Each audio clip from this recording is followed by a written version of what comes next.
ആരാ ആരാ? അമ്മ അമ്മ. ഇവരെന്തിനാ എപ്പോഴും കിടന്ന് വിളിക്കുന്നേ? എവർക്ക് വേറെ പണിയൊന്നും ഇല്ലയോ?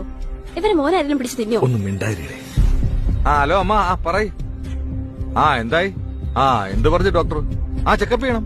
ഇപ്പൊ 10,000 നോക്കിയിട്ട് കാര്യമില്ലല്ലോ അമ്മേ. ചെക്കപ്പിന് ചെക്കപ്പ് ചെയ്യണം. എന്താ? അമ്മ ഹോസ്പിറ്റലിൽ ഡോക്ടറെ കാണാൻ പോയി.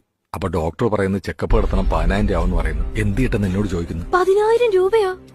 എന്തോ ഇവിടെ നോട്ടച്ചിട്ട് വല്ലതും ഉണ്ടോ? അവരോട് പോയി പറ, വല്ല ഗവൺമെന്റ് ഹോസ്പിറ്റലിൽ പോയി കിടക്കാൻ. അമ്മ അതെ, ഈ 10,000 രൂപ കൊടുത്ത് നമുക്ക് അതിനേക്കാളും നമുക്ക് ഗവൺമെന്റ് ഹോസ്പിറ്റലിൽ പോകുന്നില്ലേ നല്ലത്? ചോദിച്ചു. ഇന്ദു അത് തന്നെ പറയുന്നത്, സർക്കാർ ആശുപത്രി പോയാൽ മതി. ശരി ശരി. എന്തിനാ സെന്തിലേട്ടാ എന്റെ പേര് പറഞ്ഞേ? അവരെന്തോ വിചാരിക്കും എന്നെ കുറിച്ച്?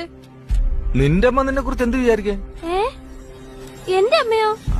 പിന്നെ എന്റെ അമ്മയുടെ കാര്യം നിന്റെ അടുത്ത് അഭിപ്രായം ചോദിക്കേണ്ട കാര്യമുണ്ടോ?